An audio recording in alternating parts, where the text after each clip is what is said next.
Springtime means hatching time. So I got my incubator set up and we got some eggs cooking in there. So it's set at around 99.8 and humidity. Right there, I just put some water in, so it's around 54%, which it doesn't need to be. So I just put water in once a week and it kind of averages out. So it goes between 54 and about 26. So here we're candling. There's some nice veining in this one. So it's growing really well. This one gets a little blurry, sorry about that. Yeah, I'll try to find a better one. Yeah, that's a good visual.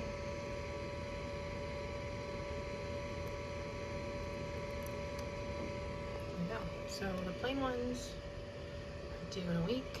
The X's are due in 2 weeks. And the ones with dates, I just put in. So yeah, looking for some hatching soon.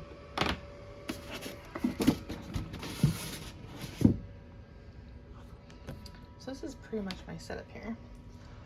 So I have my Hovabator with the Turner. And then this is a really ancient farm innovator. And I just use it for hatching. So that's why I can stagger my hatches. So I set about a dozen eggs a week. And that way I hatch every week, but not an overwhelming number of chicks at a time. And they can be locked down in here. It's not on yet because the first batch isn't ready to go yet. And yeah, so I'll throw a bunch of water in. I usually line it with paper towels to make it easy to clean.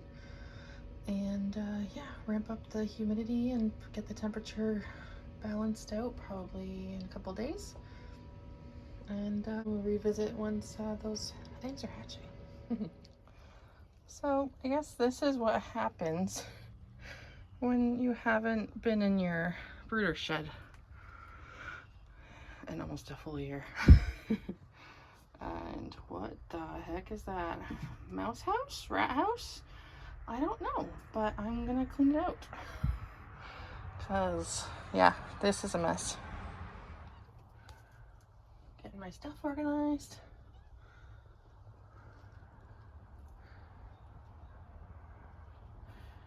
Progress is being made. Hi, kitty. Are you helping? She says yes. Making more progress.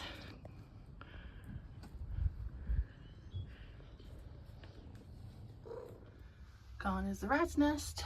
There's a brooder plate. Lots of space for like food and water dishes. So that's getting going. Oh, kitty, are you still here helping? Hi, honey. Such a good kitty. Oh, you're gonna grab me so I keep petting you? Yeah, see, I'm getting this one ready to go in next. Hi. So this here is actually hooked there, and it's gonna come down. So that's my next mission. There's my little handy shelf. There we go. That should be good there. And then the other little brooder goes here. Alrighty. So that's some stuff to go to the barn. Because I had that all out here for when I had the bottle lambs last year. There's my garbage from in here. Yes, the floor is still, you know, straw and shavings, but since it's going to be like that anyway, I do not see the point in cleaning it up. All of my supplies are nicely binned up out of the way. My bag of shavings, that's set up. This is here, ready to be set up if I need it. And that is set up. Just needs food and water for when I have the chicks. And the heat lamp is ready. I just need to plug it in, which again, I won't do until I am ready.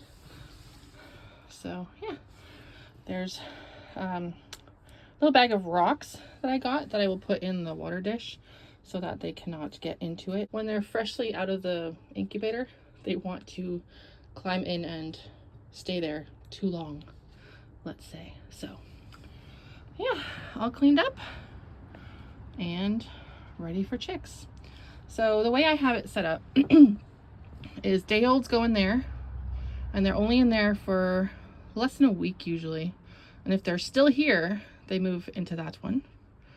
And that one, they go for until it's pretty much too full, whether they've grown big enough or I have too many, and then they move down there into the big one. So that's kind of how I have my system set up. And in there, they start weaning off the heat until they're old enough to move outside. So I have like a 3-tier system based on size, age, and number of chicks. So I have a little heat lamp on that one that I shine into the corner so that they have plenty of way to get away from it, but can also get into the heat if they need it. That one, I'll end up putting a heat lamp on top. I got those nice big heat lamps there already if I need them. And then this one has the heating plate, which isn't nearly as hot as the heat lamps. So just fine with that. And of course, this is my feed bin where my chick starter is. So I've got everything I need in here except water, which I usually bring out in a jug, and it'll go probably there. So yeah, that is my brooder shed setup. And yes, those holes in the wall are deliberately drilled for some ventilation. There's also a little bit out the top of the roof there. But this shed does get pretty toasty when the heat lamps are running. So I like to get some fresh air other than just opening the door, which is the other reason actually I like them in here when they're little bitties, because when I open the door, a big draft comes in, and that way they don't get chilled. Whereas in the other two, they're more open, so they can get a little bit more cold air just thrown at them, which is not healthy for them. So there we go. All ready to get some chicks. All right, so we have this set just below 100. So it's between 95 and 100 at the bottom, which is pretty much perfect. Next, I'll be putting this in, which is a super shallow dish slash lid with a sponge in it. So that helps with the water, because this part really doesn't work.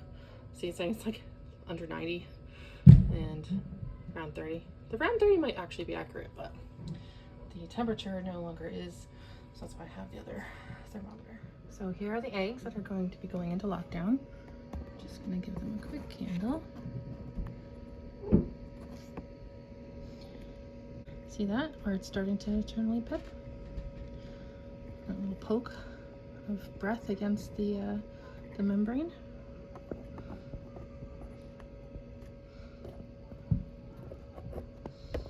Oh yeah, there.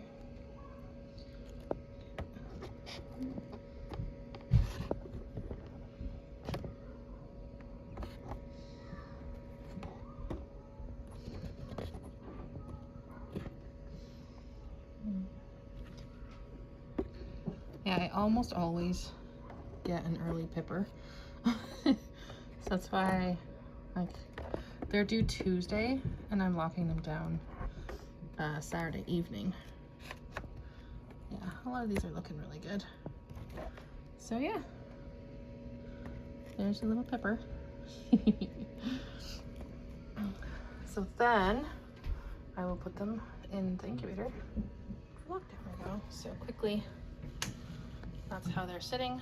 I like to sit them with the fat end in towards the open area, because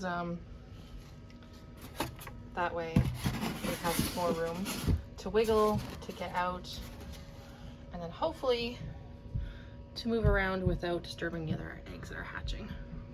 So yeah, there we go. 14 eggs in lockdown.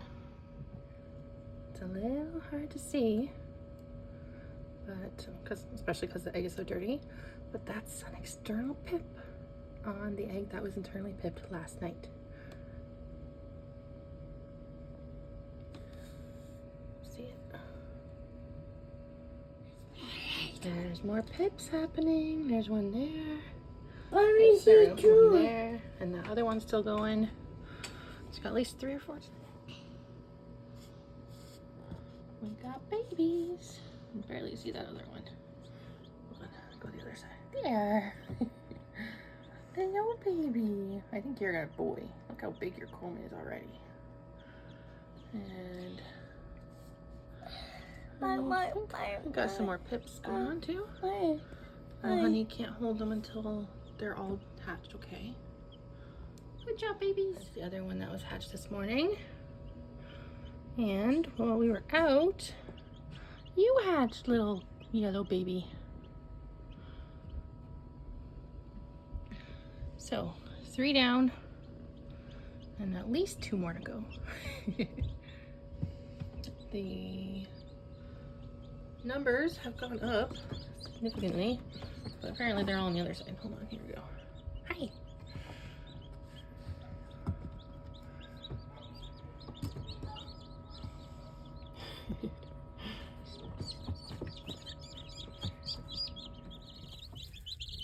Little babies have freshly moved in. There's their water. So I do like the chick water recipe, which is like an electrolyte solution with honey and apple cider vinegar. So that's what they get for their water, usually for the first week. So here they are. So ignore the dinosaur toddler in the background. Here's the little fluffles, 14. So yeah, they won't be in here for very long before they'll upgrade. But yeah, so cute.